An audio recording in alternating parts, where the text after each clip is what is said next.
Hi there, Benjamin here. I'm the founder and CEO of Golden Web. We are an e-commerce focused SEO agency and we specialize in scaling brands through organic traffic. In the past 2 years, we've driven an additional $25 million in organic revenue for some of our clients, as well as some of our personal brands and projects. And what I want to do today is I want to share an exact step-by-step plan that I would implement for Magnetar magnets in order to scale their organic traffic by about 200 to 300%, and with that also increase their organic revenue by the same amount. So the first thing that I'll kind of say is that there are a lot of opportunities here. I will prioritize opportunities with the most impact first, and then we can go into some other things that will also have a pretty solid increase. I have some notes here, so if I look to the side, that's why.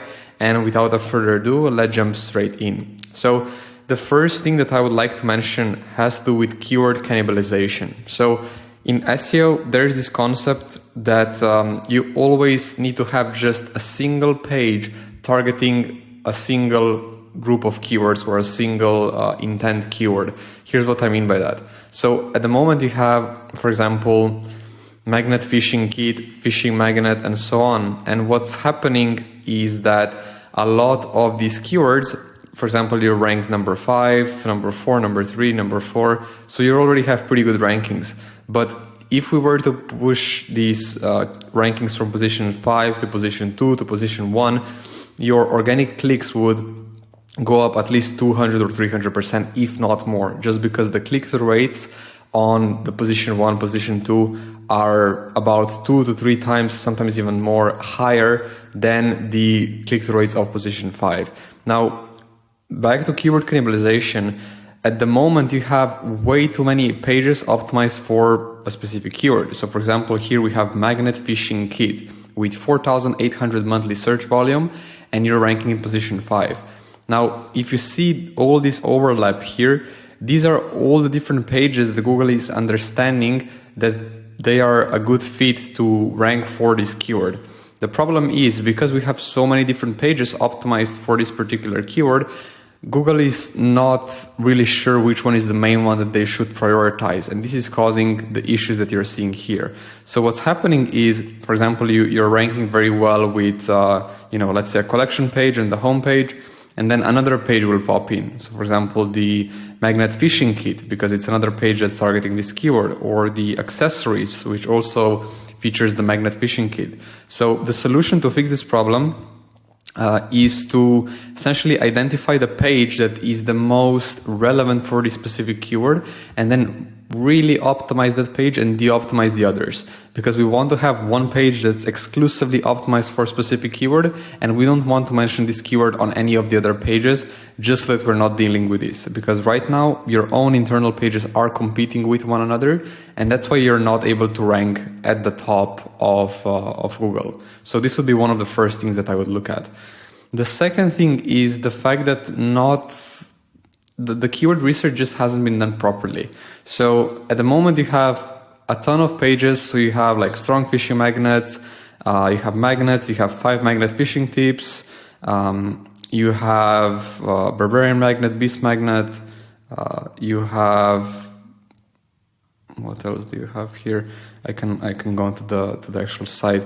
Magnet fishing gear. You have all of these pages and they're not really targeting a specific keyword. So here's what I would suggest that we do instead. So I opened up a new keyword research tab. I prepared a plan of, magnetic magnets include fish and fishing. This gives us all the keywords that are related in any way to magnet fishing.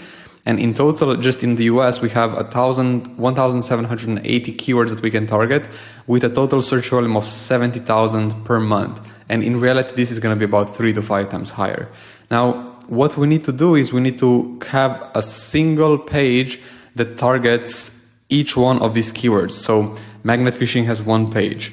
Magnet fishing kit has another page. This is a variation. Best magnet for magnet fishing. This would be a blog post. Is magnet fishing legal? This would be another blog post. Best fishing magnet. It's the same one as this. Fishing magnets for sale would be another potentially collection page. 5,000 pound fishing magnet would be either a blog post if you don't sell the product, or a product page if you sell the product. magnet fishing tips, it would be a blog page. Magnet fishing gear, okay, this is the one that you already have created, which is good to see. So magnet fishing gear, we have it right here. Let me open it up.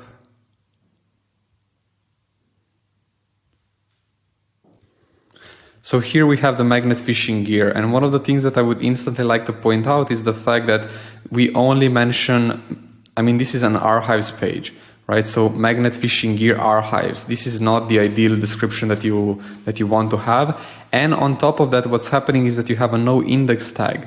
This means that Google is not even able to see this page, right? So this page, which is going after magnet fishing gear with 150 search, this page is not visible to Google, and it's also not optimized for any specific term.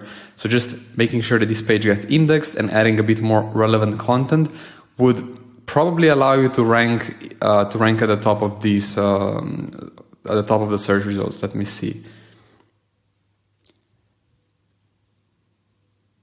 Yeah, so here, for example, no one has magnet fishing gear page, which means that we would likely be able to get straight to number one, which in my opinion is a very good opportunity.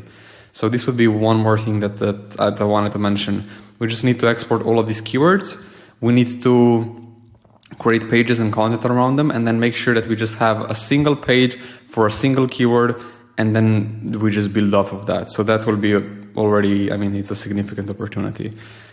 Another suggestion, I mean, you already have the domain, the Magnetar magnets. So the fact that you have the word magnets inside of the domain is going to make it even easier to rank for all of the magnet keywords, just because Google will consider the domain highly relevant to the niche, you know, so to all these target keywords, because they all have to do with magnets. And just taking a look at your competitors, if I open Best Magnet Fishing Kit, okay, so Brute Magnetics is the #1 competitor and also have the word magnets inside, but still, I believe with a better strategy we can easily outrank them. So that shouldn't be a problem. Another thing that I want to point out is the fact that you currently have all the archived pages indexed. So you have Magnetar merchandise, magnetic accessories, Black Friday archives, single-sided classic archives, newbies and kids. You know, you have so many pages here. You have 40 pages in total that are archives. Archives are pages that are auto-generated by WooCommerce or WordPress in your example. And what's happening is that these pages are actually negatively affecting the visibility of your other pages. So here's how it works. So in total, you have about 190 pages. Now, on every single crawl, Google will only go through about, let's say, 10% of all of your pages. They won't go through every single page just because they have limited amount of resources that they can dedicate to a site on every crawl.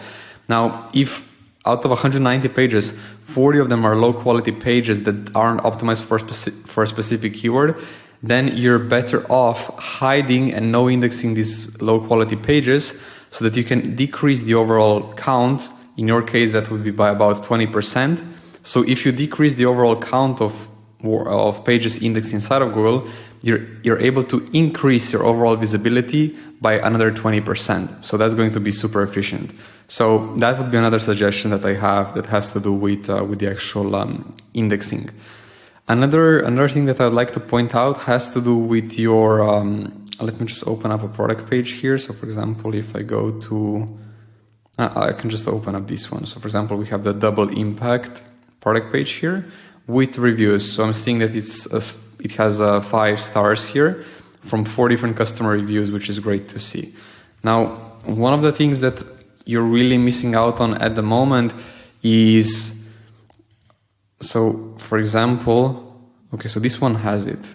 Let me see. Maybe it's just a problem with specific pages. Earlier, I was on this page, MegaCube.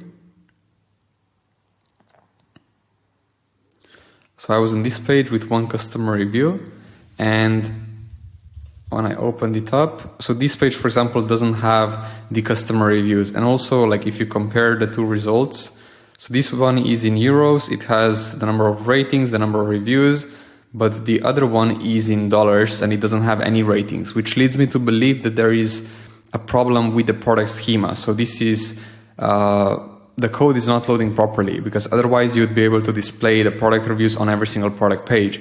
And this is going to be extremely important, because if you're displaying product reviews and have the stars under your search results, it's going to attract a lot more attention. People always click on the search result with the stars, and essentially it's going to increase your click-through rate, and it kind of creates an effect where the higher your click-through rate in organic is, the more you move up in your ranking positions as well in Google, just because more people are clicking on it.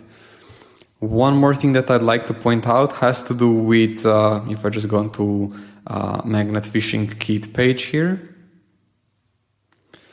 One more thing that I'd like to point out is, at the moment, the way you have your heading set, you have an FAQ in the heading tag, you have our bestsellers, more information, get in contact, and you also have a test word inside of an H3 heading tag. Now, the reason why this is a problem is because Google is going to be looking at your heading tags as a way to understand what keywords you're trying to target with this page.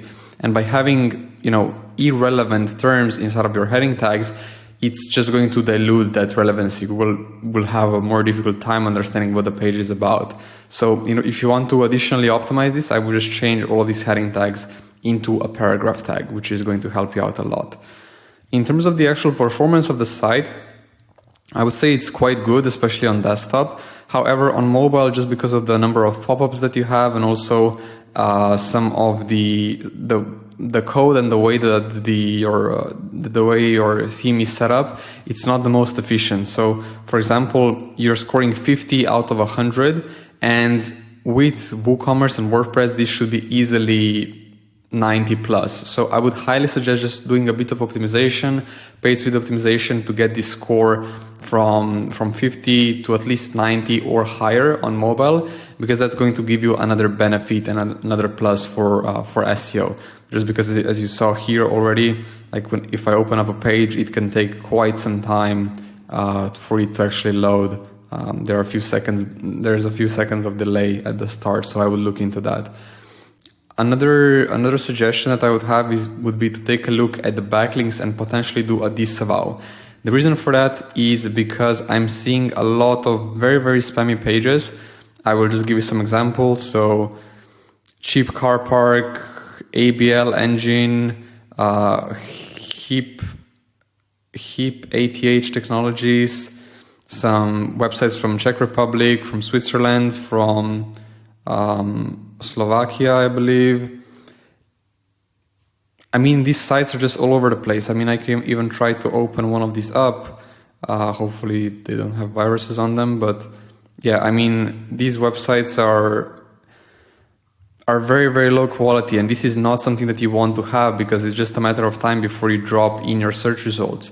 Now, even more important is, what I would do here is I would just combine them into a disavow file, which is a list of all of these spammy domains. I would submit that to Google Search Console, and by doing that, we would be able to say, okay, don't associate all of these spammy domains with our brand, just because these two are not connected. We don't want to be associated with all of these spammy domains. Even more important, when I went to filter the backlinks by do follow links that are in content with a domain rank of 50 or more, there are a lot of there are a lot of links here that just aren't. I mean, in total you have like 400 links, but only 10 of them are good. So in like altogether, the link profile isn't really that good. So we need to work on that a lot. For example, there's a link DR75, 63, 61. But if I compare this same metric to one of your competitors, which would be Brute Magnetics, so I can just compare this to them, and you will see how their backlink profile looks. So I can go to backlinks, one link per domain, from DR50, do follow. So they have 24 do follow DR50 plus backlinks, and compared to you with just 10 of them, that's a big difference. So they have 2.5 times more backlinks, which is not a massive amount because it's still only 24, but this essentially just means that we need to build 15 to 20 more backlinks and you would be outranking brute magnetics for pretty much every single term, because the links that we would build would also be much, much higher. So this is something that I would really take a closer look at, because I think it's one of the easiest opportunities that we have available. Now, just a few things in terms of conversion rate optimization that I would like to point out before I wrap up the video. So on the homepage at the moment, the banner has this down button. We just list them here. I think it would be much better if you just have like a shop now button here that either goes to the magnetic fishing kits or to the best sellers, because this button is in the top view, right? You want to have like a call to action at the top, just so that they have a clear next step. So I would definitely test that out and see how it performs. Another thing that I would like to point out is if I add a product to the cart, I don't actually get redirected to the cart. The cart doesn't pop up. Nothing really happens. I just get this view cart button here. And while that's okay, you're going to see much better conversion rates if you set up a redirect, or at least set the cart to open when someone adds something to the cart. So I would really look into changing that setting inside of WordPress and WooCommerce, because it's going to allow you to dramatically improve those conversion rates. Another suggestion that I have is with the actual checkout. So inside of here, I would try and add like an upsell. So either offer shipping protection, maybe offer some of the clothing, just offer something as a bonus so that they can easily click a button and add it to the cart. More importantly, I would suggest that you break up this checkout into a two-step checkout. So first, I would suggest that you have the main information, so the name, the shipping address, the email, and so on, just so you can capture that information. And then when they click on next, then you will ask for the credit card, just so it's much easier, and that you can also capture the email address in case they don't click on next. Another thing that I would say is you don't really need to have this option, which is to create an account. You can easily remove that. I would just remove it to keep things a bit simpler.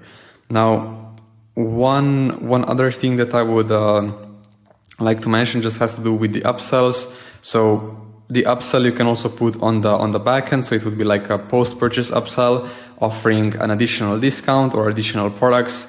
And also I would try and add an upsell inside of the cart as well, just to give them more options. So you already have something in the cart. It's here at the bottom where they can just add to cart, but I would make it a bit smaller and I would just include it in here, just so it's also a bit easier to see on mobile as well.